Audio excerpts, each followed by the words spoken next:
Before we begin, if you're enjoying these stories from law enforcement across Indian country, please subscribe to the channel and hit that like button. It helps us bring you more of these accounts from places most people never hear about. And I'm curious, where are you watching from? Drop your location in the comments. Now, let's talk about what happened on the Brighton Reservation in 1998. My name is Tim Billy. I worked as both a Seminole Tribal Police officer and a wildlife conservation officer in the Brighton Reserve in South Central Florida. If you've never heard of Brighton before, it's a place located northwest of Lake Okeechobee, covering approximately 40,000 acres of grasslands, wetlands, and palm thickets. It's primarily a cattle ranching area. The Seminole tribe owns one of the most successful cattle ranching operations in the state, which has surprised many who assumed the reservations were solely about poverty and casinos. But we've got alligators too, thousands of them. In the canals, in the retention ponds, in every creek and marsh on the reservation. They're part of life here, same as the cattle and the heat and the afternoon thunderstorms that roll in every summer day like clockwork. Part of my job was managing the gator population, making sure they didn't get into the cattle ponds, relocating problem animals, and conducting an annual census to track population health. The Florida Fish and Wildlife Conservation Commission required it, even on tribal land, and I didn't mind. I'd grown up around gators, respected them, understood them. They're not evil, not monsters. They're ancient survivors, perfect predators who've been doing the same thing for 200 million years. That's what I believed anyway, until the fall of 1998. It was late September, still hot as hell, humidity so thick you could drink it. I was out on the reservation's east pastures with my partner, Tommy Osceola, conducting the annual census. Tommy was pure Seminole, spoke the language fluently, knew every old story and tradition. I was half Seminole, half white, raised by my mother after my white father left when I was 3. Tommy liked to give me shit about being a half-breed, but it was good-natured. We'd been friends since we were kids, running wild through these same swamps.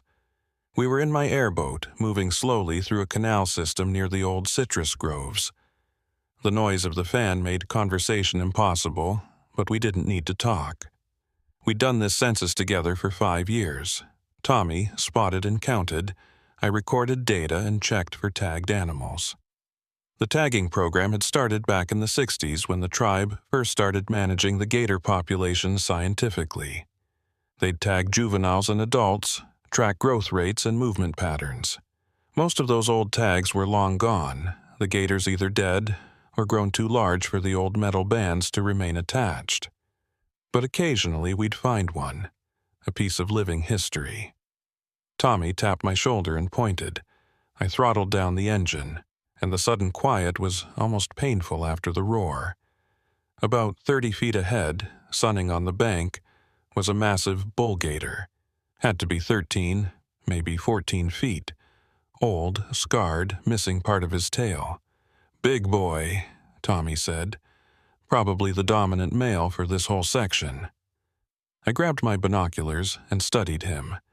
He's tagged, left front leg, looks like. Jesus, that's an old one. How old? Can't tell from here. I'm going to get closer. Tommy shot me a look. "Tim, he's too big. You get that close, he's going to consider it a challenge. I just need to read the tag number. Wildlife Commission will want to know if we've got animals this old still carrying original tags." I nosed the airboat to the bank about 10 feet from the gator. He didn't move, just watched us with those prehistoric eyes. Calm, patient. I've always said you can tell a gator's age by his eyes. Young ones are nervous, twitchy. Old ones have seen it all. This one had eyes like he'd seen everything twice. I pulled out the telephoto camera and zoomed in on the tag. It was old, corroded, barely legible, but I could make out the number. B0847, and below that, the year, 1962. Tommy, this tag is from 1962. So, that's when the program started, right?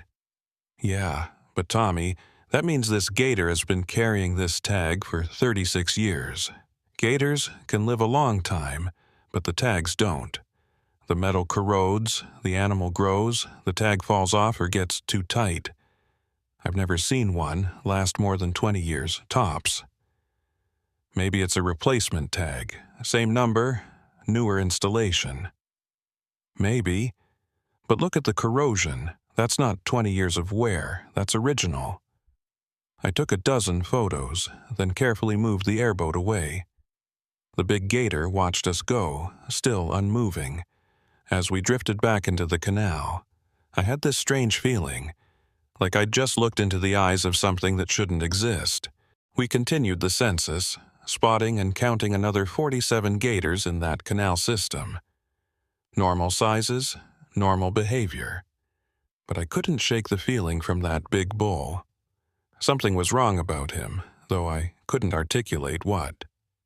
That evening, back at the tribal police station, I uploaded the photos to my computer and started cataloging the day's data. My office was small, cluttered with field guides and wildlife management manuals. I'd decorated it with pictures of my daughter, Lily, who was 8 and lived with her mother in Fort Pierce. My ex-wife, Jessica, had left the reservation 5 years ago. Couldn't stand the isolation, the heat, the feeling of being cut off from what she called the real world. Lily visited every other weekend, and those were the best days of my life. I was studying the photos of the big gator when my boss, Chief Raymond Tiger, knocked on my doorframe. Working late? Just finishing up the census data. Found something interesting. I showed him the photos. Raymond was in his 50s, a traditionalist who'd grown up in a Chickie village and learned English as a second language. He was respected across the tribe, a man who balanced the old ways with the necessities of modern law enforcement. He studied the photo of the tag. 1962. That's impossible. That's what I said. I'm going to send these to Fish and Wildlife, see if they have any records of long-term tagged animals. Do that, but Tim, be careful. Careful of what? It's just an old gator. Raymond's expression was serious. My grandfather used to tell stories about gators that lived too long. Gators that had seen things they shouldn't see, eaten things they shouldn't eat. He said they could move between the waters of now and the waters of then. Raymond, you don't believe that. I believe my grandfather knew things we've forgotten. And I believe that when you find something impossible, you should ask why it's possible. He left, and I sat there thinking about his words. I wasn't a traditionalist like Raymond. I'd gone to the University of Florida, studied biology, learned to think in terms of data and evidence. But I also knew that the Seminole had survived in these swamps for centuries by paying attention to things that seemed impossible. I sent the photos to the Florida Fish and Wildlife Conservation Commission and went home to my small house on the reservation. I heated up leftover fry bread, drank a beer, and tried not to think about gators with tags from before I was born. The call came at 3 in the morning. I was deep in a dream about Lily, about taking her fishing in the canals, when my phone started ringing. I grabbed it, groggy and disoriented. Billy. Tim, it's Tommy. You need to get out here, now. What's wrong? Remember that big gator, the one with the old tag? Yeah? Some ranchers found him an hour ago. Dead. Belly up in the canal. They thought maybe poachers, so they called tribal police. Tim, you need to see this. I was in my truck in 5 minutes, driving through the darkness toward the east pastures. The humidity was worse at night, a wet blanket that made everything sticky and close. I passed cattle sleeping in the fields, their eyes reflecting my headlights like green coins. Tommy was waiting at the canal with 2 ranchers and another tribal police officer, Danny Johns. They'd set up portable lights, and in the harsh white glare, I could see the gator floating in the shallow water. Definitely the same one. 14 feet of prehistoric predator, dead. What killed him? I asked. Don't know, Tommy said. No obvious wounds. But Tim, we were about to flip him over to check when we saw something. In his mouth. I waded into the canal, the warm water soaking my jeans. Up close, the gator looked even more massive. His jaws were slightly open, and I could see what Tommy meant. There was something lodged in his throat. Hand me the flashlight. Tommy passed it over and I shined it into the gator's mouth. What I saw made my stomach turn. It was a hand, a human hand, pale and waterlogged, protruding from the gator's throat. Jesus Christ, I whispered. There's more, Danny said. Look at the wrist. I looked closer. On the wrist was a watch. A digital watch, the kind you could buy at any Walmart. The face was cracked, but I could make out the brand. Casio. We need to call this in, I said. Get the tribal investigators out here, and we need to recover the body. It took 4 of us to drag the gator out of the water and onto the bank. In the harsh light, with water streaming off its scales, it looked less like an animal and more like a nightmare made flesh. We'd seen gators take people before, tourists mostly, idiots who got too close to feed them or thought it was safe to swim in posted areas. But this felt different. I called the Tribal Investigative Unit, then contacted the medical examiner's office in Brighton. By sunrise, we had a full scene set up, with tape and lights and people taking photographs. The Tribal Council had authorized a necropsy, and the wildlife veterinarian, Dr. Irina Kane, arrived just as the sun was breaking through the palm trees. Dr. Kane was good, methodical, and calm. She'd done dozens of gator necropsies looking for causes of death, checking for diseases. But I could see her expression change when she started opening the stomach. Tim, you're going to want to see this. I approached as she carefully extracted the stomach contents. There were the usual things. Fish bones, turtle shells, bits of unidentified mammal. But there was also more human remains. An entire arm, severed at the shoulder. A leg, still wearing a sneaker, pieces of a torso bloated and partially digested. This gator has been feeding on a human, Dr. Kane said quietly. Recently, from the state of decomposition, maybe a week ago. Can you determine anything about the victim? She examined the remains carefully. Male, I think. Adult. The watch suggests someone young, maybe 20s or 30s. But Tim, look at this. She pointed to the arm. The flesh was gray-green, badly decomposed, falling away from the bone in places. This level of decomposition, in Florida, heat and humidity, takes months, not a week. What are you saying? I'm saying these remains are at least 6 months old, maybe longer, but they were eaten recently. You can see the fresh tears in the tissue, the lack of gastric acid damage to the outer flesh. This gator consumed these remains within the last few days. I felt something cold settle in my chest. That doesn't make sense.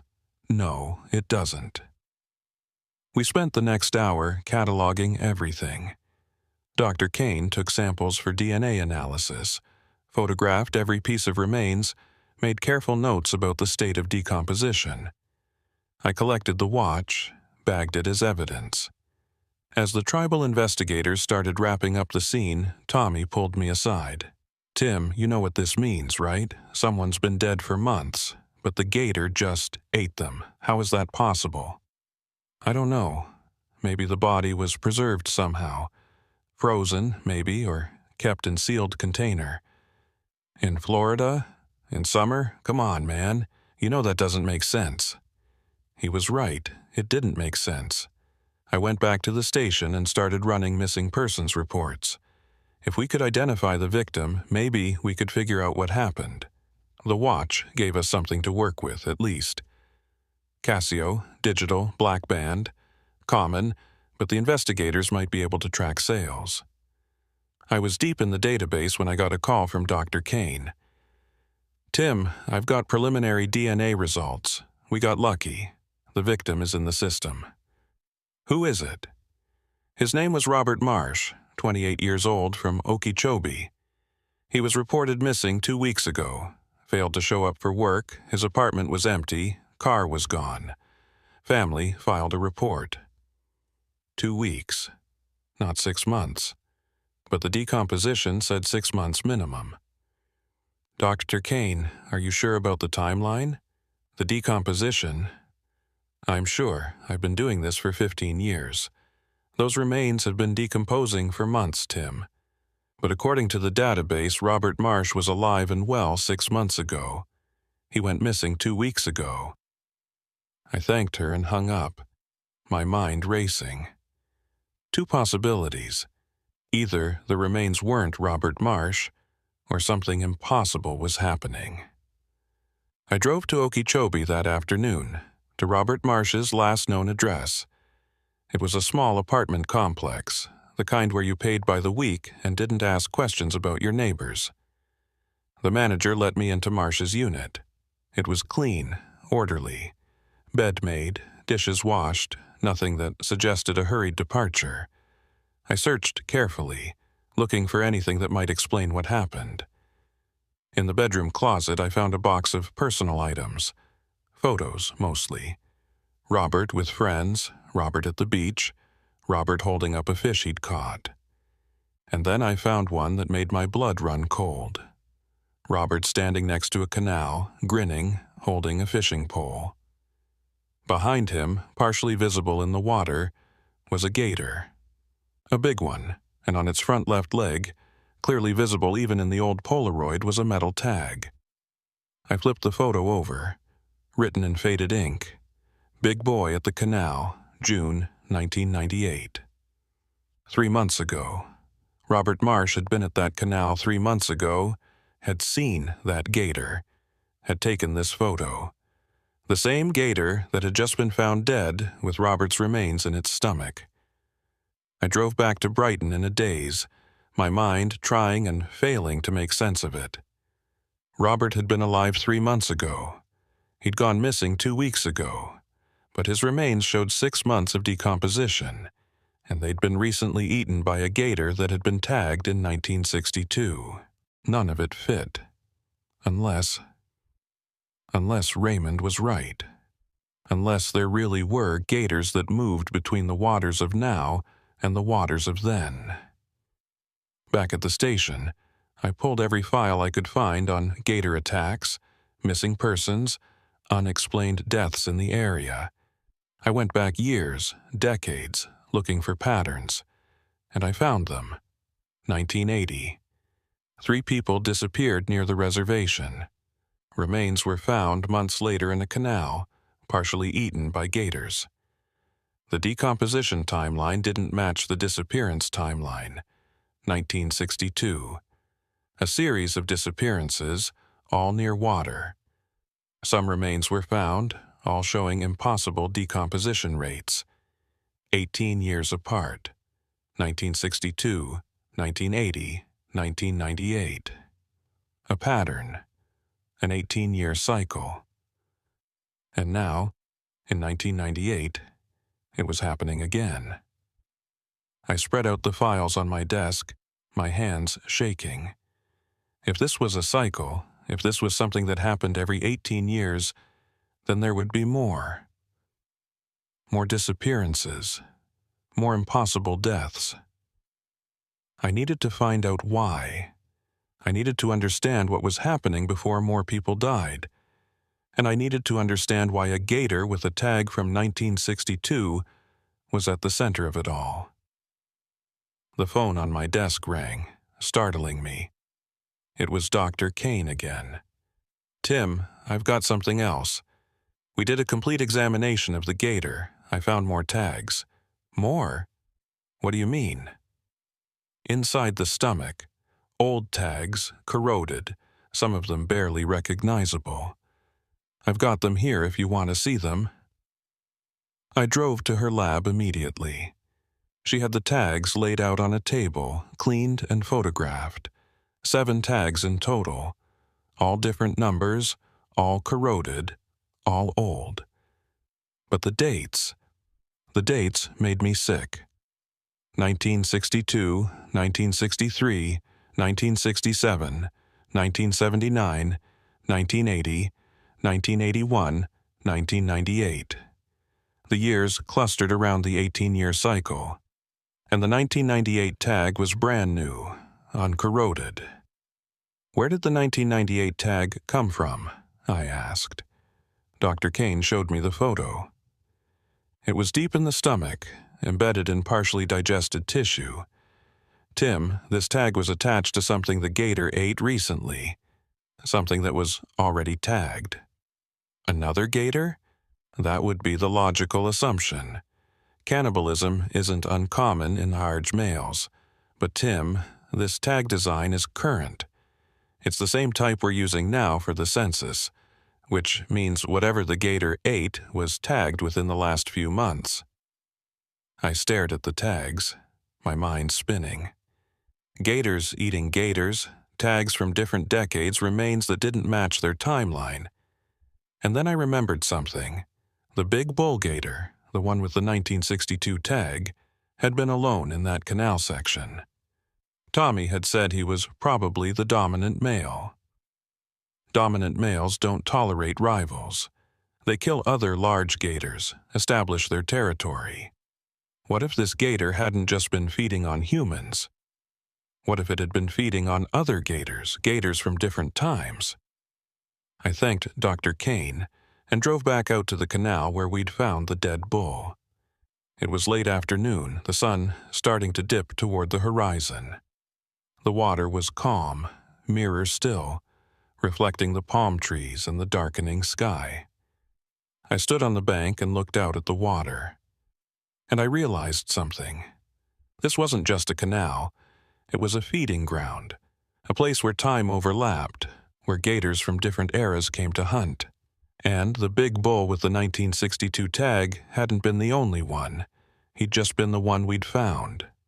There were others out there, gators carrying tags from decades past, gators that hunted across time, bringing back prey from futures that hadn't happened yet and pasts that were long gone. I needed to find them. I needed to understand how this was possible. Because somewhere out there, in some database or file or record, was a list of people who were going to disappear, people who were going to be hunted by gators that shouldn't exist. And I had a terrible feeling that my name was on that list. As the sun set and the swamp came alive with the sounds of the night, I heard it. A sound that every Floridian knows, that sends a primal shiver down your spine. The bellow of a bull gator, deep, resonant, ancient. But this one was different. This one sounded like it was coming from everywhere at once, from the past and the future and the present, all overlapping. The hunt had begun, and I was standing right in the middle of it. I didn't sleep that night. I stayed at my desk in the tribal police station, going through every file, every report, every newspaper clipping I could find about disappearances and gator attacks in south-central Florida going back to 1944, the year the Brighton Reservation was formally established. The pattern was undeniable once you knew to look for it. 1944. 4 disappearances between September and November. Only one body recovered, badly decomposed despite going missing just days before. 1962. 7 disappearances. 3 bodies found, all in or near water, all with impossible decomposition timelines. 1980. 5 disappearances. 2 bodies recovered, both showing the same temporal anomaly. And now, 1998. So far, just Robert Marsh. But it was only late September. If the pattern held, there would be more before November ended. 18 years. Perfect intervals. and always between September and November, the same 2-month window. I pulled out a calendar and marked the dates. September 21st to November 30th. That gave us about 10 weeks. 10 weeks to figure out what was happening and stop it. I was studying a map of the reservation, marking the locations where bodies had been found, when Chief Raymond walked in. It was 6 in the morning, the sky just starting to lighten outside. "You've been here all night," he said. It wasn't a question. I found something, a pattern. I showed him the files, the timeline, the locations. Every 18 years, like clockwork, people disappear, and when we find them, they've been dead longer than they've been missing. Raymond studied the maps, his expression grave. My grandfather was alive in 1962. He was one of the search party members who found the bodies that year. He told me stories about it. He said the gators were different that year. They were hunting like they had purpose, like they were following orders. Gators don't follow orders. No, but maybe something does, something that uses the gators. He pointed to the map. These locations, they're all connected. Look at the waterways. He was right. Every disappearance had occurred near the same interconnected canal system, the one that ran through the east side of the reservation and eventually connected to Lake Okeechobee. "It's a network," Raymond said. "Water flows through it, and maybe time flows through it too, if you know how to see it." "Raymond, I need to talk to your grandfather. Is he still alive?" "He passed in 1995, but he left recordings, stories he wanted preserved. They're at the Tribal Archive." By 9 a.m., I was at the Tribal Archive with Tommy and a tape player. The archivist, an older woman named Louise Jumper, helped us find the recordings. There were dozens of cassette tapes, all labeled in meticulous handwriting. We found the one marked The Hunt of 1962 and pressed play. Raymond's grandfather's voice came through the speakers speaking in Seminole. Louise translated for me as we listened. "In the year the white men call 1962, the gators came alive with old hunger. We saw them moving in ways they hadn't moved in 18 summers. They hunted together, coordinated, like they were of one mind, and they took 7 people from us. The elders said it was the Great Hunt, the cycle that has happened for as long as we have lived in these waters. Every 18 summers, the barrier between times grows thin in the feeding grounds.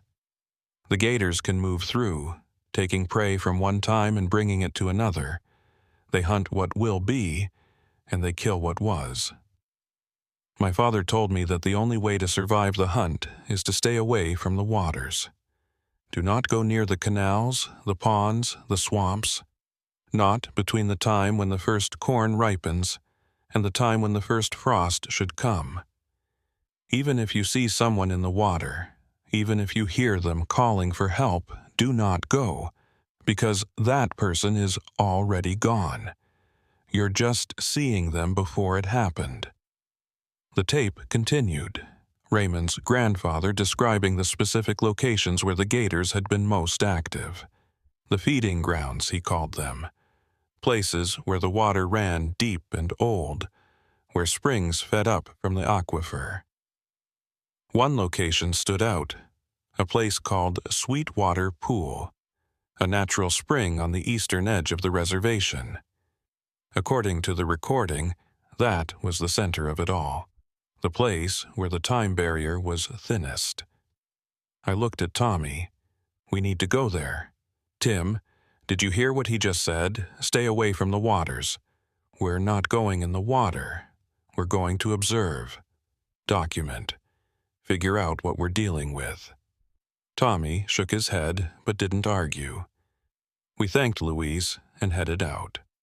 Sweetwater Pool was about a 30-minute drive from the station, down increasingly rough dirt roads until we had to park and hike the last quarter mile through palmetto scrub and cypress. The air was thick with mosquitoes, and the heat was building toward the afternoon thunderstorms. We reached the pool around noon. It was bigger than I expected, maybe 50 yards across. The water so clear you could see straight to the bottom. Springs bubbled up from below, creating gentle currents on the surface. Palm trees and cypress ringed the edges, their roots creating natural caves and hideouts perfect for gators. The place was beautiful. It was also completely silent. No birds, no insects, no frogs, just the gentle sound of water moving. "This is wrong," Tommy said quietly. "It's too quiet." He was right. In the Everglades, you're never in silence. There's always life, always noise. But here, it was like the world was holding its breath. We set up our observation post on a raised limestone outcrop about 20 yards from the pool. We had binoculars, cameras, and my video recorder. If something was going to happen, I wanted it documented. We waited. An hour passed, 2 hours. The sun climbed higher, and the heat became oppressive. I was starting to think this was a waste of time when Tommy grabbed my arm. "There." He pointed to the far side of the pool. Something was moving in the water, something big. I raised my binoculars and saw it. A gator, huge, at least 15 feet. It was swimming in slow circles, its tail creating gentle ripples. As I watched, it dove. "It's hunting," Tommy whispered. The water went still. I kept my binoculars trained on the spot where it had gone under, waiting for it to resurface.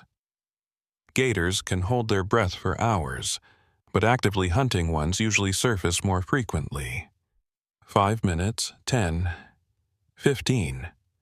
The gator didn't come up. Instead, the water began to change. It was subtle at first, just a slight distortion, like heat shimmer. But it grew more pronounced. The surface of the pool looked like it was vibrating, oscillating between clarity and something else. "Are you seeing this?" I asked. "Yeah, what the hell is that?" The distortion spread across the entire pool, and for just a moment I saw something impossible. The water wasn't just water anymore. It was layered, showing multiple versions of the same pool. In one layer, the pool was clear and bright, contemporary. In another, it was murkier, choked with vegetation. In another, it was completely different, smaller, the trees around it younger. "It's time," I said. "We're seeing through time." And then the gator surfaced, but not alone. In its jaws was a person.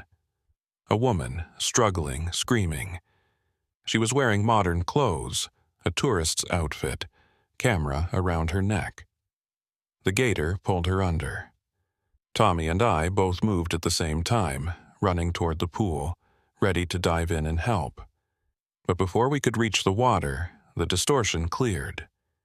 The pool was normal again. Just clear spring water and gentle currents. No gator, no woman, nothing. "Where did they go?" Tommy demanded.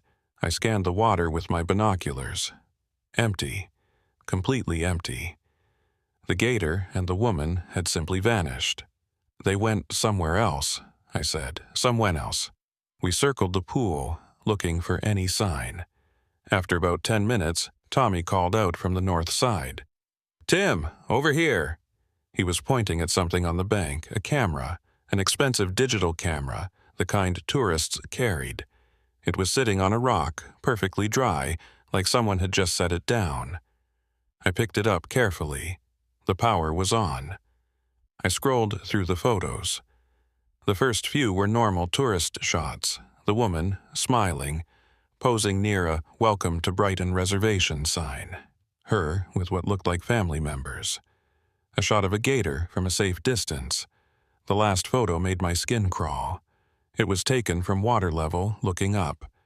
In the frame, huge and terrifying, was a gator's open mouth, rows of teeth filling the frame. The timestamp said the photo was taken at 12:47 p.m. I checked my watch, 12:51 p.m., 4 minutes ago. "She's the next victim," I said. "We just watched her get taken." "But where's the body? It should be here. The gator should have surfaced with it." Not if it took her to a different time. Killed her then, not now. I pocketed the camera. We need to identify her, find out who she is, or who she's going to be. Back at the station, I connected the camera to my computer and pulled up the file information. The metadata showed the camera was registered to a Melissa Warren, address in Tampa. I ran her name through our system. No current missing persons report, but when I expanded my search to include future potential reports, flagged cases, persons of interest, I found something. Melissa Warren had filed a report with the Tampa Police Department 3 days ago. She was planning a trip to the Brighton Reservation to photograph wildlife. She wanted police to know her itinerary in case anything happened. A smart woman, she'd taken precautions. But according to her itinerary, she wasn't scheduled to arrive at Brighton until tomorrow, September 29th. We just watched her get killed today, September 28th, a day before she was supposed to arrive. How is that possible? Tommy asked. The gator crossed time. It grabbed her tomorrow, pulled her back to today, and killed her somewhere else, somewhen else. I felt sick. We can't save her. It already happened, from her perspective. She's already dead, even though she's still alive right now in Tampa. So, what do? We warn her. We call her, tell her not to come. I dialed the number from the police report. It rang 4 times, then went to voicemail. This is Melissa Warren. I'm not available right now. Please leave a message.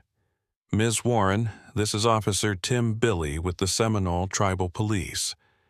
I need you to call me immediately regarding your planned visit to Brighton Reservation. It's urgent. Do not come to the reservation until we've spoken. I left my number and hung up. You think she'll call back? Tommy asked. I hope so. But I had a sinking feeling it was already too late. The gator had already hunted her from tomorrow. Warning her now might not change anything. I spent the rest of the afternoon trying to reach Melissa Warren. No answer. I contacted Tampa PD, asked them to do a welfare check on her address. They called back an hour later. She wasn't home. Her car was in the driveway, but she didn't answer the door. No signs of forced entry, no evidence of disturbance. Just an empty house. She left early, I told Tommy. She's probably already on her way here. We need to find her before she reaches Sweetwater Pool. We organized a patrol, 4 officers in 2 vehicles, covering the main roads into the reservation. We had Melissa's photo, her car description, everything we needed to spot her. We searched until dark, no sign of her or her car. At 8 p.m., as we were about to call off the search, my phone rang. Unknown number. Officer Billy? Yes, who is this? This is Melissa Warren. I got your message. I'm sorry I didn't call back sooner. I was driving and didn't have reception. I'm actually already at the reservation. Checked into the hotel about an hour ago. Is everything okay? My blood went cold. Miss Warren, where are you right now, exactly? I'm at the Seminole Inn, room 201. Why? What's this about? Stay in your room. Lock the door. I'm coming to get you right now. Officer, you're scaring me. Good. Stay scared. Stay inside. I'll be there in 20 minutes. I grabbed Tommy, and we drove to the Seminole Inn, a small tribal-owned hotel on the western edge of the reservation. We made it in 15 minutes, pulling up to the building with lights flashing. Room 201 was on the 2nd floor. I took the stairs 2 at a time, Tommy right behind me. I pounded on the door. Miss Warren, it's Officer Billy. Open the door. No answer. Miss Warren! Tommy tried the handle. Locked. He looked at me and I nodded. He kicked the door once, twice. On the 3rd kick, the frame splintered and the door flew open. The room was empty. The bed was made, luggage was on the stand, but no sign of Melissa. The bathroom was empty. The balcony was empty. On the nightstand, her phone was charging. I picked it up and checked the call log. The last call was to my number at 8:03 p.m., 14 minutes ago. "She was just here," Tommy said. I walked to the balcony and looked out. Below, in the parking lot, was Melissa's car. The driver's door was open. The interior light was on. We ran downstairs and checked the car. Her purse was in the passenger seat, keys in the ignition, camera in the back seat, but no Melissa. I felt that familiar cold dread settling in. She's gone. The gator took her. But how? She was inside the hotel. She wasn't near water. Maybe it doesn't matter anymore. Maybe the barrier is so thin now that they can take people anywhere on the reservation. We searched the area but found nothing. At midnight, I called off the search. Melissa Warren was gone, taken by something that hunted across time. I went back to the station and pulled her file again, staring at her photo. Young, smiling, excited about her photography trip. She'd done everything right, taken every precaution, and it hadn't mattered. I thought about what Raymond's grandfather had said. Do not go near the waters, even if you see someone calling for help, because that person is already gone. Melissa Warren had called me for help, but she was already gone. Had been gone since the moment the gator decided to hunt her. As I sat there, exhausted and defeated, I noticed something on my desk. A manila envelope that hadn't been there before. No postage, no address, just my name written in neat handwriting. I opened it. Inside was a single piece of paper, a list of names, dates, and locations. 17 names in total. The first name was Robert Marsh. Date, September 23, 1998. Location, East Canal 4. Status, completed. The second name was Melissa Warren. Date, September 28, 1998. Location, Seminole Inn. Status, completed. I scanned down the list, my hands shaking. 15 more names. 15 more people who were going to disappear between now and the end of November. And at the bottom, the last name on the list was mine. Tim Billy. Date, November 28, 2015. Location, Sweetwater Pool. November 28, 2015. 17 years in the future. I was going to be hunted. Not now, not this cycle, but the next one. In 2016, 18 years from 1998, I was going to disappear into Sweetwater Pool. I sat back in my chair, staring at the list. Someone or something had given me this. A warning? A prophecy? A hunting list? I didn't know, but I knew one thing with absolute certainty. I had to stop the great hunt before it claimed 15 more victims, and I had 17 years to figure out how to save myself. The list sat on my desk for 3 days before I could bring myself to do anything about it. 17 names. 2 already crossed off. 15 people who were going to die between now and the end of November, and I had no idea how to stop it. I'd shown the list to Chief Raymond. He'd studied it in silence for a long time before speaking. Where did this come from? I don't know. It was just here. Do you believe it? I saw Melissa Warren get taken. I saw Robert Marsh's remains. Yeah, I believe it. Raymond had handed the list back to me. Then you have a choice. You can run from what's coming in 2015, or you can fight what's happening now. You can't do both. He was right. I had 17 years before my name came up, but these 15 people had weeks, maybe days. I decided to fight. The third name on the list was Jennifer Osceola, a tribal member from the Hollywood Reservation visiting Brighton for a family gathering. Date, October 3, 1998. Location, East Pasture Dam. I had 6 days. I called her, explained who I was, that there was a potential safety concern, asked her to delay her visit. She was skeptical but agreed to push her trip back a week. It felt like a small victory until I realized that delaying it might not matter. The gators had hunted Melissa Warren a day before she was even supposed to arrive. Time didn't work the same way for them. I needed to understand how this worked, how the gators moved through time, why they hunted, what made the barrier so thin during these cycles. I went back to the tribal archives and spent 2 days going through everything I could find about Sweetwater Pool, about the natural springs, about the geology of the area. I found old surveyor reports, water quality studies, archaeological assessments. And I found something interesting. Sweetwater Pool sat directly above a massive underground river, part of the Floridan aquifer system.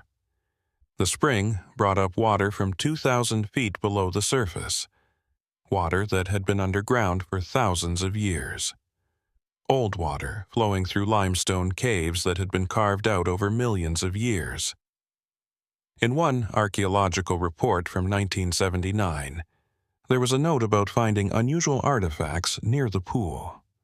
Stone tools that didn't match any known Seminole or pre-Seminole culture.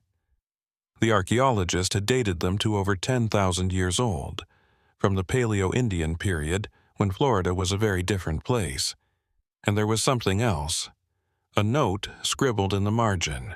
Local informants report the pool is sacred, forbidden. They say it's a place where ancestors can be seen. Recommended we cease excavation. A place where ancestors can be seen. A place where time overlapped. I called Tommy. I need to go back to Sweetwater Pool tonight. Tim, that's crazy. After what we saw? After Melissa? I need to understand what's happening there. I need to see it again, documented properly. Will you come with me? Long pause, then, yeah, I'll come. But we're bringing weapons, real ones. We met at the station at 9 p.m. after dark. In addition to our service weapons, we brought rifles, spotlights, and enough equipment to make a stand if something went wrong. We also brought diving gear. Why diving gear? Tommy asked. Because I think the answer is down there, in the spring, where the old water comes up. We drove out to Sweetwater Pool and hiked in by flashlight. The swamp was alive with night sounds now, a stark contrast to the eerie silence of daytime. Frogs, insects, the distant bellow of gators. Normal, almost reassuring. We reached the pool around 10:30. In the beam of our flashlights, the water was black and still. No distortion, no temporal overlay, just a normal Florida spring. We set up our camp on the same limestone outcrop and waited, watching the water. Midnight came and went. 1 a.m., 2 a.m., nothing. I was starting to think this was a waste of time when Tommy grabbed my arm. Look, the water was moving. Not flowing, not rippling, moving, like something underneath was pushing it, reshaping it. The surface began to distort, that same heat shimmer effect we'd seen before. And then the gators came. They surfaced one by one, huge bulls, each one easily over 12 feet. Their eyes reflected our lights like green stars. They didn't move toward us, didn't show any aggression. They just watched. I counted 7 of them, 7 gators arranged in a perfect circle around the pool. Tommy, are you seeing this? Yeah. What are they doing? I don't know, but I'm going to find out. Before he could stop me, I stood up and walked to the water's edge.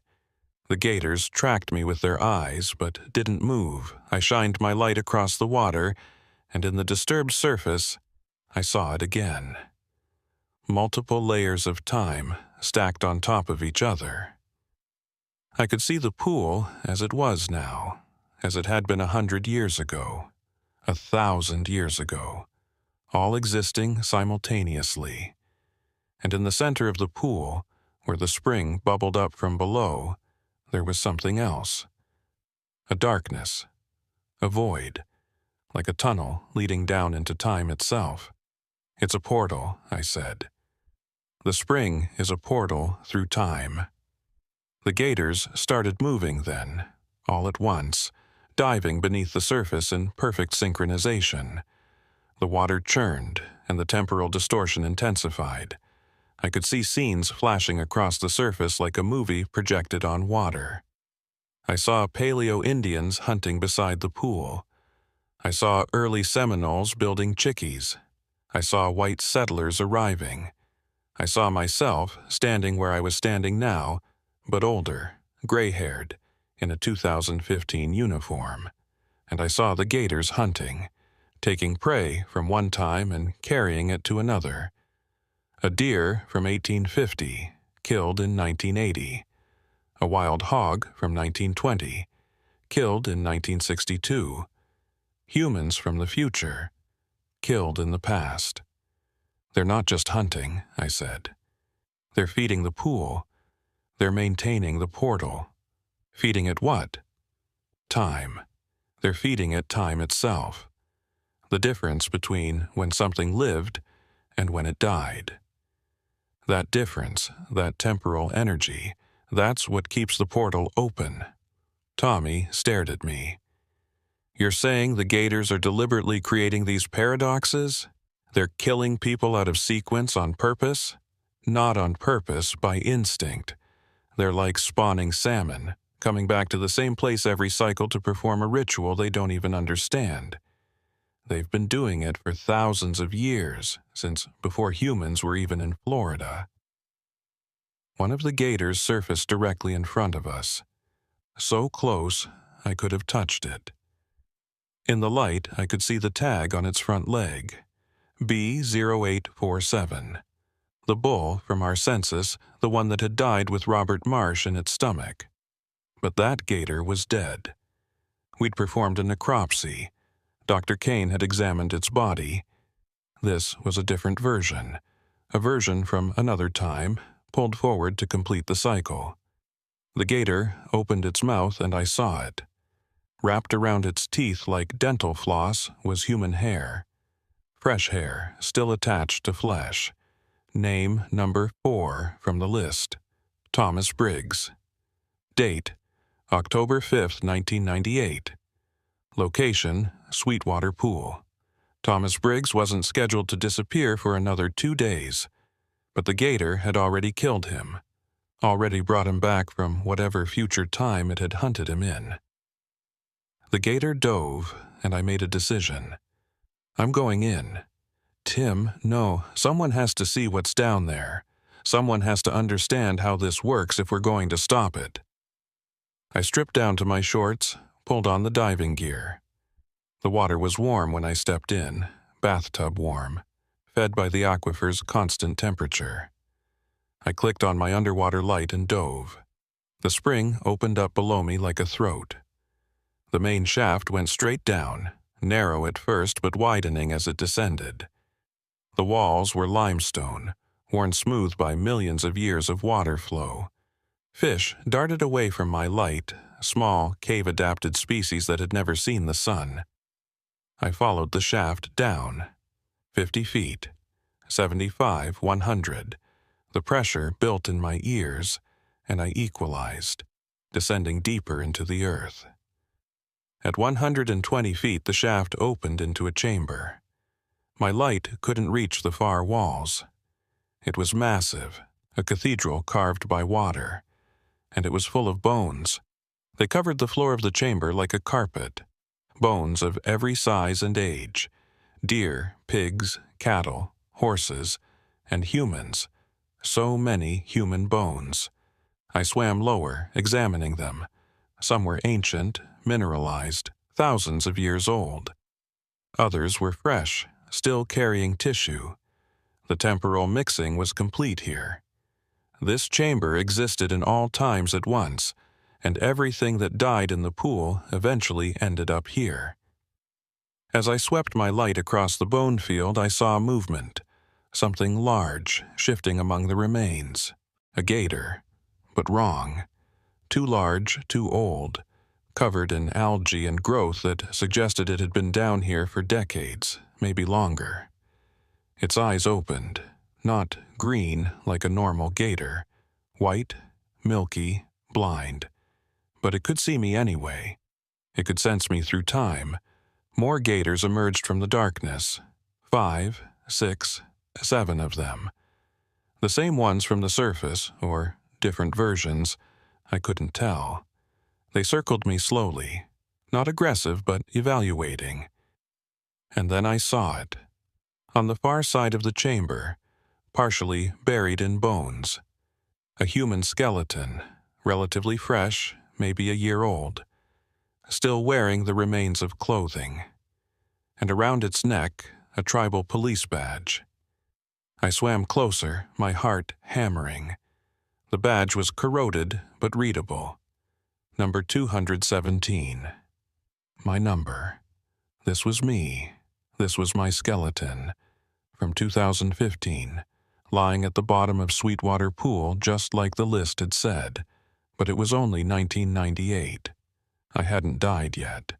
This was my future pulled back into the present, existing here as a warning or a prophecy or a guarantee. One of the gators bumped me, hard. Not an attack, a message. Get out. This isn't your time yet. I kicked for the surface, my air running low, my mind reeling. I shot up through the shaft, past the 100-foot mark, past 75, past 50. I broke the surface, gasping, ripping off my mask. Tommy pulled me out of the water, his face pale with fear. Jesus, Tim, you were down there for 15 minutes.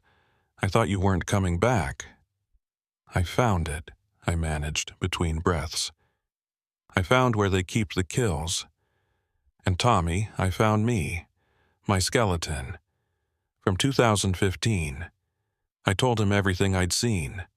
The bone chamber, the temporal mixing, the ancient gators that lived in the darkness between times, and my own remains waiting for me 17 years in the future. So what does that mean? Tommy asked. You're definitely going to die here? It's predetermined? I don't know. Maybe, or maybe seeing it means I can change it. I looked back at the water. But right now, I need to focus on the 15 people who are going to die this cycle, starting with Thomas Briggs. According to the list, Thomas Briggs was supposed to disappear on October 5th. I had 36 hours. I ran his name through our system. Thomas Briggs, age 42, lived in Clewiston, worked as an electrician. No criminal record, no connection to the reservation that I could find. I called him. Mr. Briggs, this is Officer Tim Billy with the Seminole Tribal Police. I need to ask you a few questions about your plans for this weekend. My plans? Why? Do you have any reason to be visiting the Brighton Reservation in the next few days? The reservation? No, I don't think I've ever been there. Why are you asking? Sir, I can't explain right now, but it's important.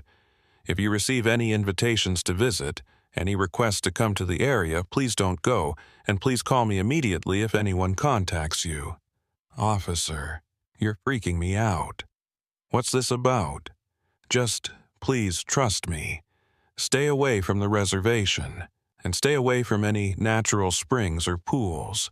I hung up, hoping that would be enough. But I had a sinking feeling it wouldn't matter. The gators had already hunted him. His hair was already in that gator's teeth. October 5th came. I stationed myself at Sweetwater Pool with Tommy and 2 other officers, armed and ready. If Thomas Briggs was going to disappear here, we were going to stop it. We waited all day, no sign of him. No sign of anyone. At 8 p.m., as the sun was setting, my phone rang. Clewiston Police Department.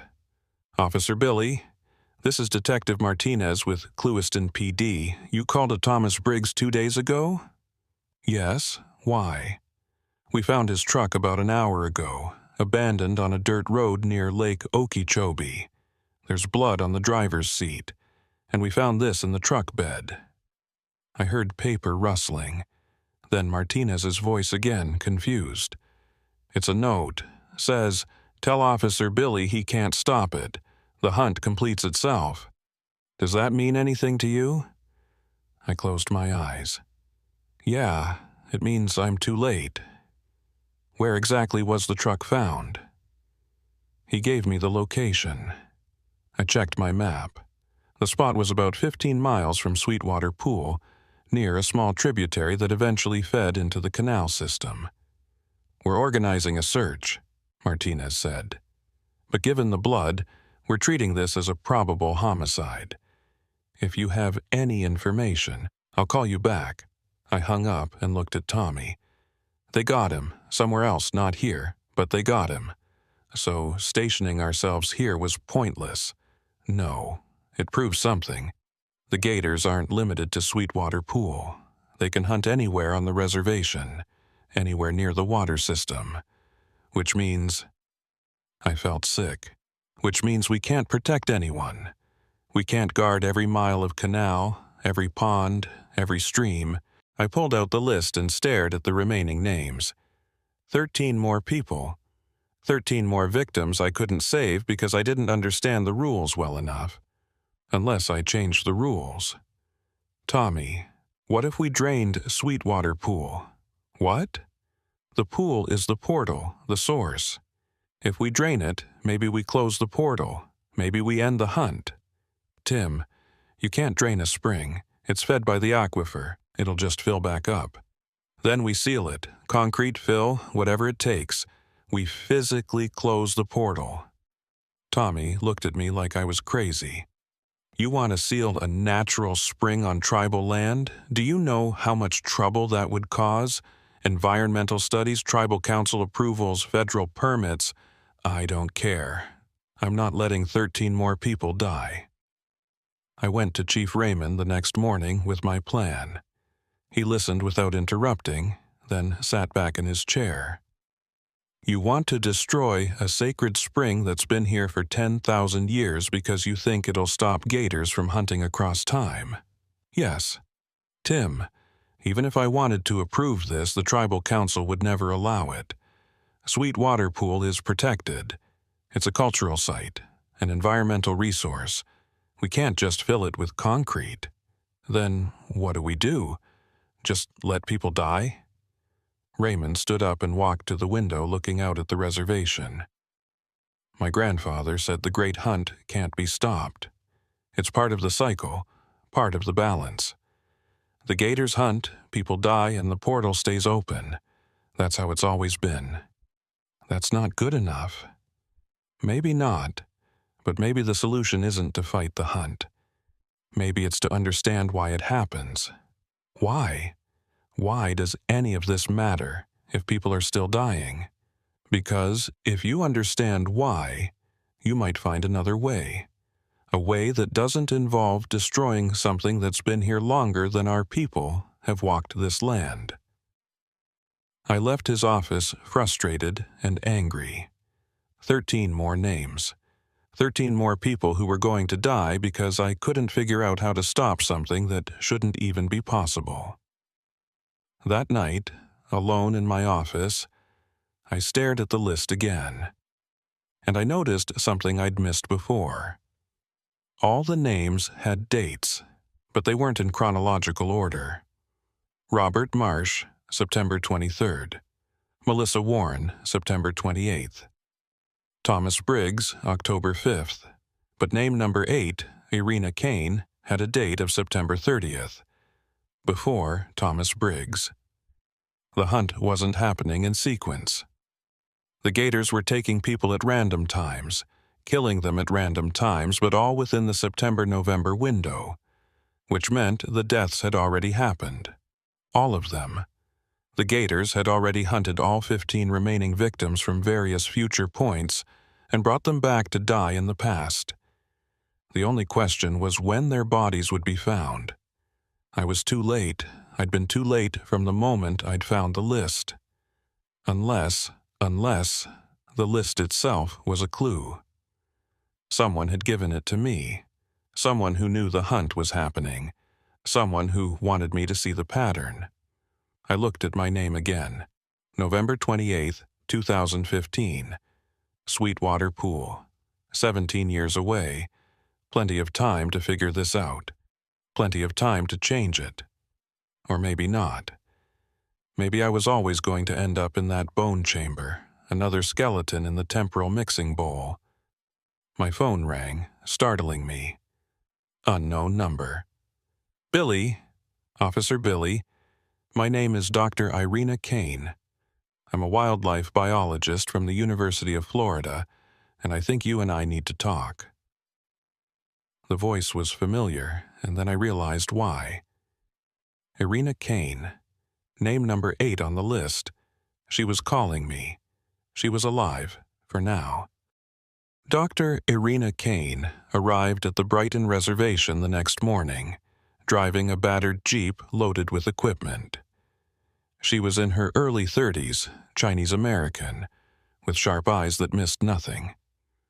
When I met her at the tribal police station, she didn't waste time on pleasantries. "Show me everything," she said. I did. I showed her the list, the census data, the photographs of the impossible gators. I told her about Sweetwater Pool, about the bone chamber, about finding my own skeleton from 17 years in the future. She listened without interrupting, taking notes in a worn leather field book. When I finished, she nodded slowly. "Okay, so temporal predation is real, Actually, that's exactly what I was afraid of. You were expecting this. Not this specifically, but something like it. Can I show you something?" She pulled out her laptop and opened a file folder full of documents and photographs. I've been studying alligator behavior across Florida for 3 years, focusing on population genetics and movement patterns. 6 months ago, I started finding anomalies. Gators with genetic markers that don't match their apparent age. Animals appearing in locations they couldn't have reached through normal movement. And then I found this. She showed me a photograph of a gator tag, similar to the ones we'd found. But this one was different. Instead of a standard issue number, it had coordinates and a date. 32.5 degrees north, 81.2 degrees west, 2043. 2043, 45 years in the future. Yes, I found this tag inside a gator we necropsied in the Okefenokee Swamp last month. The gator was approximately 50 years old, which would put its birth around 1948. But this tag is from 2043, and it was embedded in partially digested tissue. Someone or something tagged this gator in the future, and the gator ate them in the past. Where did you get the coordinates? That's what brought me here. 32.5 north, 81.2 west. That's Sweetwater Pool on the Brighton Reservation. I felt cold. You're on the list, aren't you? Name number 8, September 30th. I know. I've known since the tag appeared on my desk 3 days ago. She pulled another tag from her pocket, this one clean and new. This showed up in my office. Same design, same coordinates, but the date is September 30th, 1998. Today. Someone's warning you. Or summoning me, I don't know which, but I couldn't ignore it. If there's a temporal anomaly centered here, I need to understand it, even if it kills me.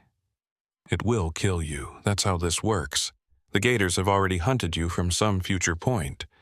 Your death is already locked in. Maybe. Or maybe the fact that I know about it means I can change it. Predestination versus free will, the ultimate scientific question. She smiled grimly.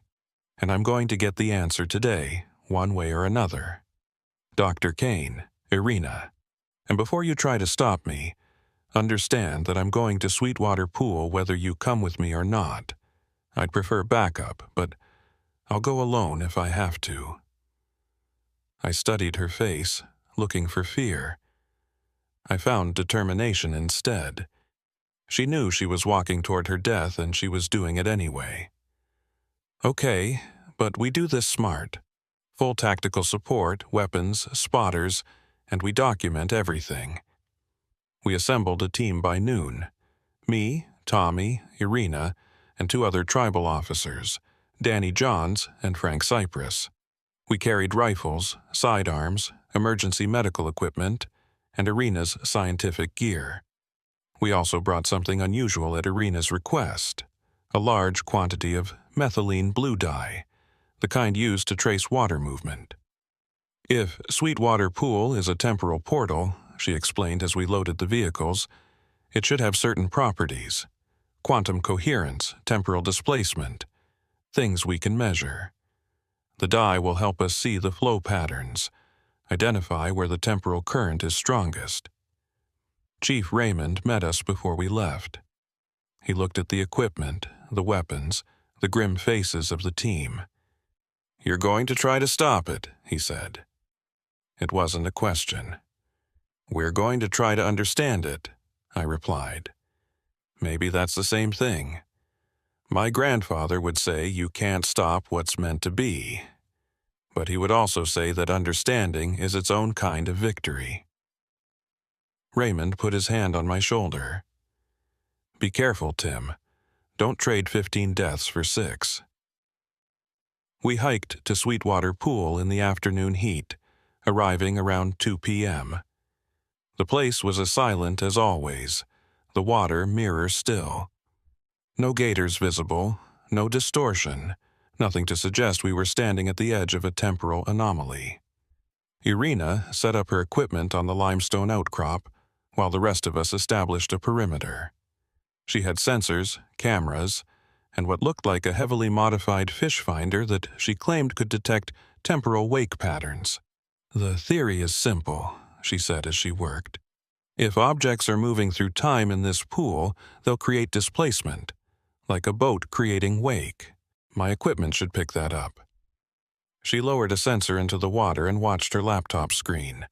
Almost immediately, the readings went haywire. "There, see that?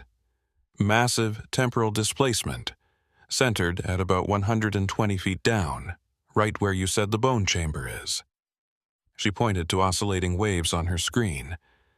"And look at this. The displacement isn't constant. It pulses, like a heartbeat, approximately every 3.7 seconds. "What does that mean?" Tommy asked. "I have no idea, but it's regular, which suggests it's not random. Something down there is actively maintaining the portal, keeping it open." She looked at me. "When you were down there, did you notice anything rhythmic? Any sounds, movements, anything that repeated?" I thought back to my dive, to the bone chamber and the ancient gators. The gators, they were breathing, all of them synchronized, in and out like they were sharing a single set of lungs. Irina's eyes widened. "That's it. They're not just guarding the portal, they're powering it. They're breathing, their metabolic processes, they're generating the temporal field. That's why there are always 7 of them. 7 gators, 7.4 seconds per breath cycle, divided by 2 for inhalation and exhalation." "Irina, you're losing me." "The gators are a living machine, Tim. They've evolved or been trained to maintain this portal through their collective biological processes, which means if we want to close it, we'd have to kill all 7 of them simultaneously. Can we do that? Probably. But should we? If the portal closes, what happens to everyone who's ever been taken? Everyone in that bone chamber? Do they cease to exist? Do they get trapped in some kind of temporal stasis?" She shook her head. "We don't know enough about the mechanism. Closing it could be worse than leaving it open. So what do? We learn, we document, we try to understand why this happens every 18 years, and whether there's a way to minimize the casualties without destroying something that's clearly been functioning for millennia." Tommy had been quiet, but now he spoke up. "What if the casualties are the point? What if the Great Hunt isn't a bug, it's a feature?" Irina looked at him. "Explain." My grandmother used to talk about balance, how the old ways taught that everything has a cost, that you can't take without giving. What if the portal needs deaths? What if those 15 people every 18 years are the price we pay for something else? For what? I demanded. What could possibly be worth 15 lives? I don't know, but maybe we should find out before we try to change it. Irina was nodding slowly. He's right. We're making assumptions. We're assuming the hunt is malicious, that it's something to be stopped. But what if it's serving a purpose we don't understand? 13 more people are going to die, I said. That's not an assumption, that's a fact. I can't just let that happen because we don't understand the cosmic reasoning behind it. I'm not saying we let it happen. I'm saying we need more data. Irina started strapping on diving gear.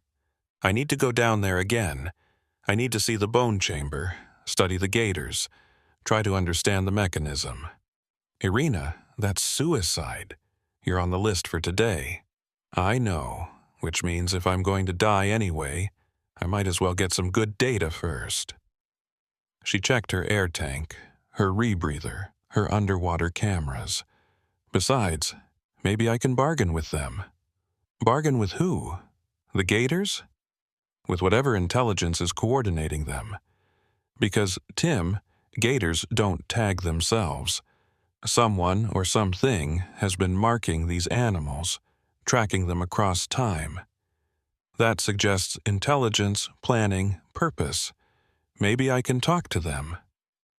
Before I could stop her, she was in the water. But this time I wasn't going to just watch.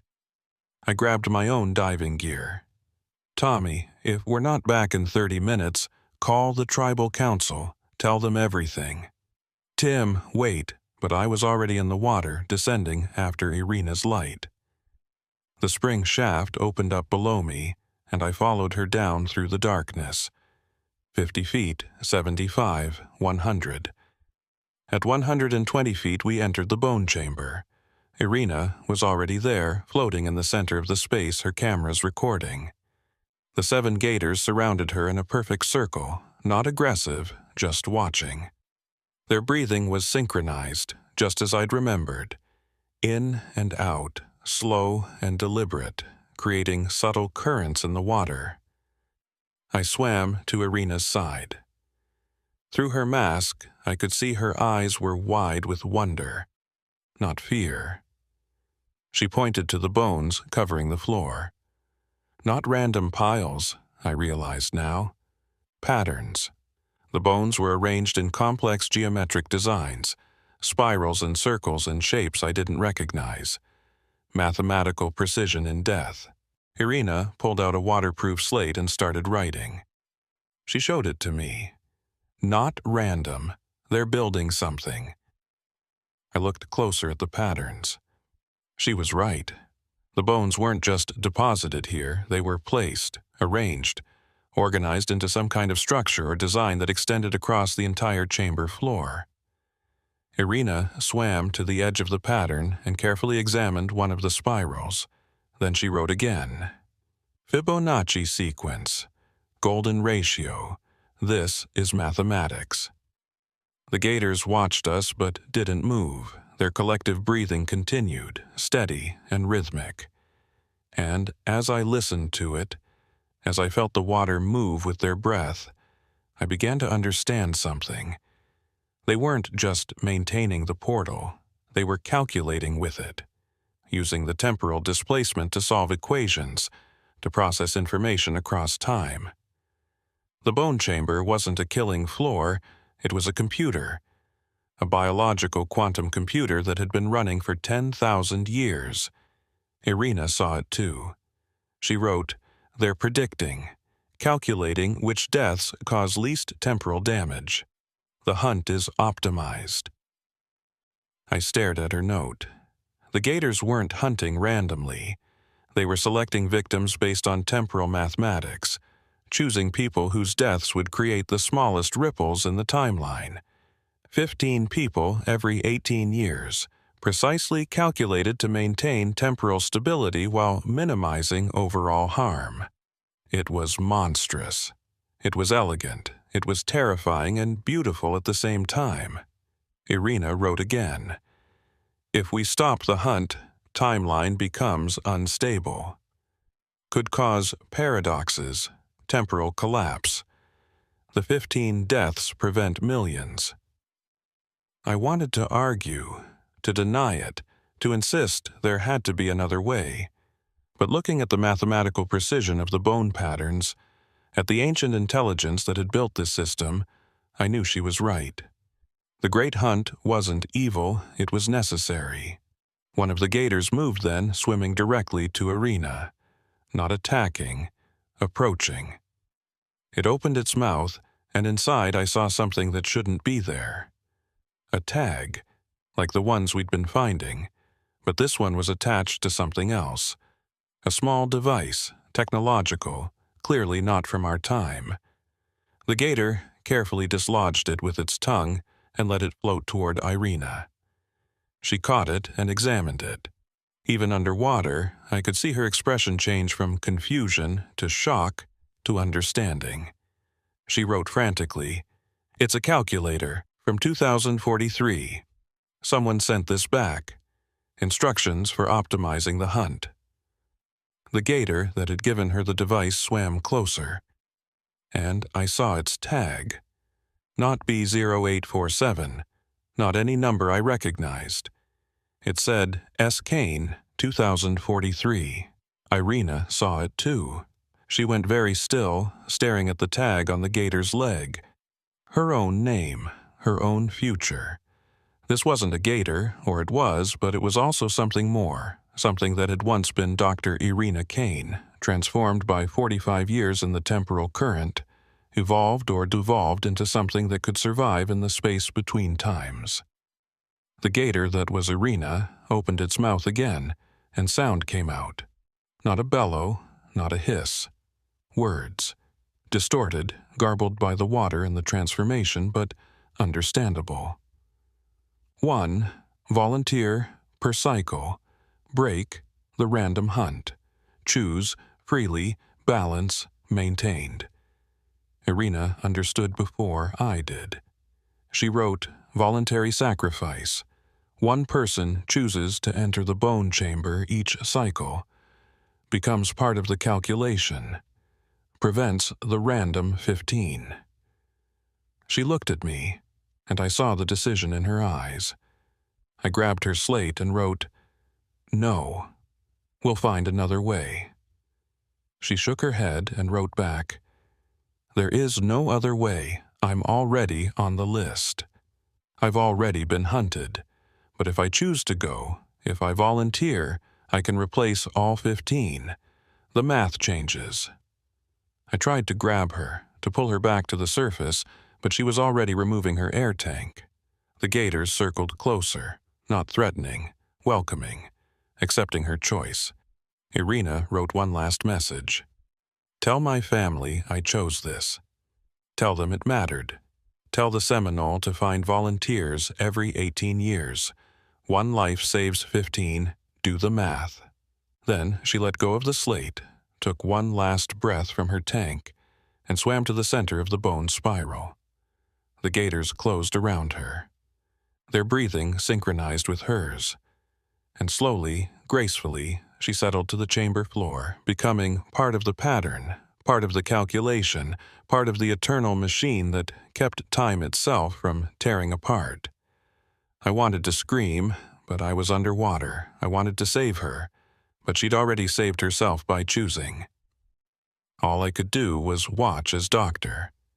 Irina Kane became part of the great hunt, voluntarily, mathematically, necessarily. The future gator, the one that had been Irina in 2043, swam to me one last time. It opened its mouth and dropped something into my hand. Another tag. This one said, M. Billy, 2015. Cancelled. My name, my death date, crossed out. Irina's choice had changed the equation. By volunteering, she'd removed me from the list. Saved my life by trading hers. The gators began to move then, their circle breaking.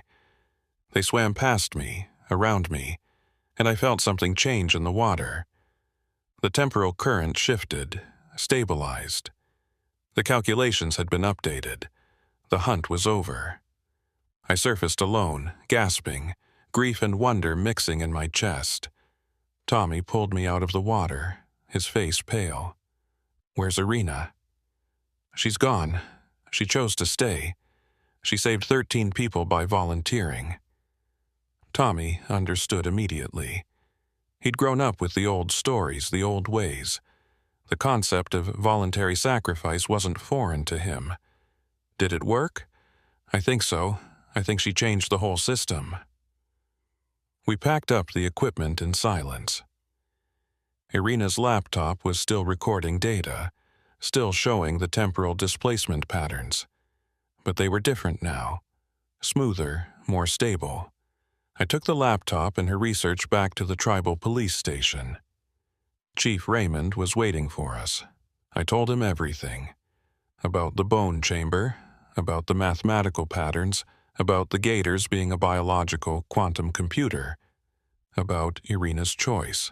1 volunteer per cycle, I said.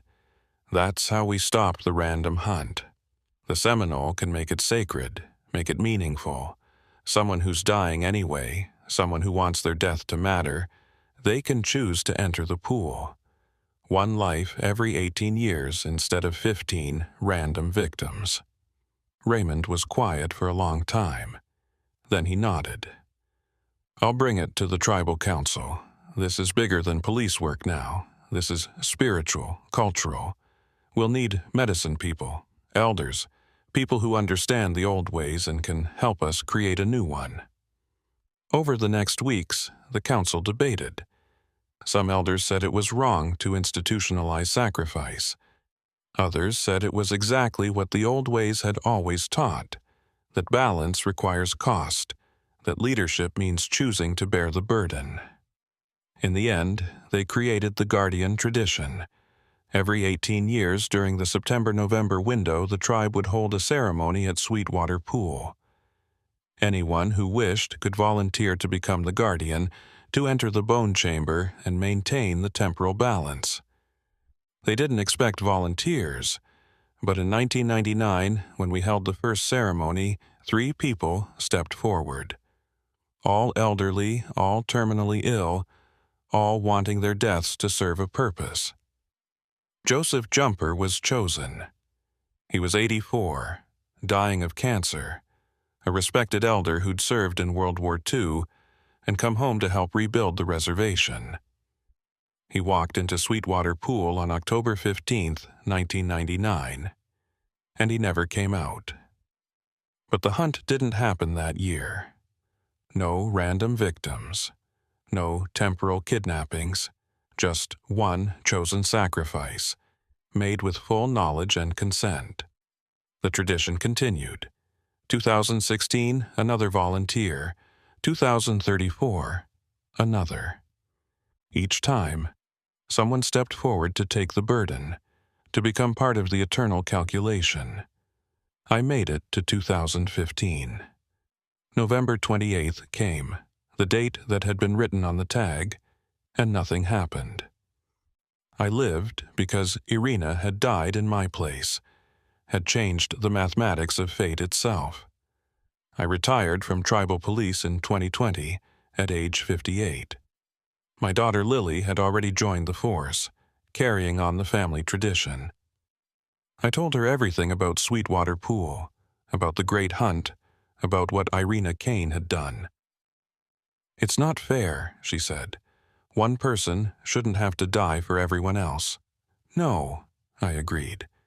"It's not fair. But it's better than 15 people dying randomly, and at least now the person gets to choose. That's something. That's agency in the face of fate." Lily became the primary guardian of the pool tradition, the officer who oversaw each 18-year ceremony. She took it seriously, making sure every volunteer understood what they were choosing, making sure the tribe honored their sacrifice. I'm 72 years old now, writing this in 2034. The next cycle is in 2 years, 2036. Lily tells me they already have a volunteer lined up. A 60-year-old man named Robert Kane, Irina's nephew, who was diagnosed with ALS and wants to follow in his aunt's footsteps.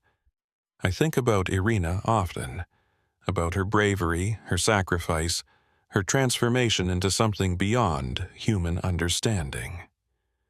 Sometimes, when I visit Sweetwater Pool, I swear I can feel her presence in the water, in the mathematical precision of the currents, in the synchronized breathing of the 7 gators who still guard the bone chamber. The Seminole are unconquered. We've survived genocide, relocation, cultural erasure, and attempts to destroy us for 300 years. We've survived because we adapt, because we understand sacrifice, because we know that some fights can't be won through strength alone. The great hunt is part of us now. Not a curse we endure, but a sacred duty we've chosen to bear. We guard the portal. We maintain the balance. We ensure that time continues to flow, that paradoxes are prevented, that the fabric of reality holds together. One life every 18 years. It's a terrible price, but it's better than the alternative. And maybe, in some strange way, it's made us stronger. It's given meaning to deaths that would otherwise be meaningless. It's created a tradition of selfless service that reminds us what it means to be Seminole. We are unconquered because we choose our battles. We are unconquered because we understand sacrifice. We are unconquered because we adapt. And we are unconquered because we learn to make peace with monsters by becoming guardians ourselves. The gators still swim in Sweetwater Pool. They still maintain their ancient calculation, still guard the bone chamber where 10,000 years of death has been transformed into something beautiful and terrible and necessary. And we stand watch beside them, partners in the eternal balance. Guardians of the feeding grounds, keepers of the promise that time itself will not break as long as someone is willing to pay the price. I'll be 89 in 2051 when the next cycle after 2036 comes around. Too old to volunteer, probably too old to even attend the ceremony, but I'll know it's happening. I'll know that somewhere someone will walk into Sweetwater Pool and join Irina Kane in the bone chamber. Someone will choose to become part of the calculation, part of the machine that keeps reality stable. And I'll know that because of that choice, 15 families won't lose their loved ones to random temporal predation. 15 lives will continue uninterrupted, one death preventing 15. The math is simple. The courage required to do it is not. But the Seminole have never lacked for courage. We are the unconquered, and we always will be.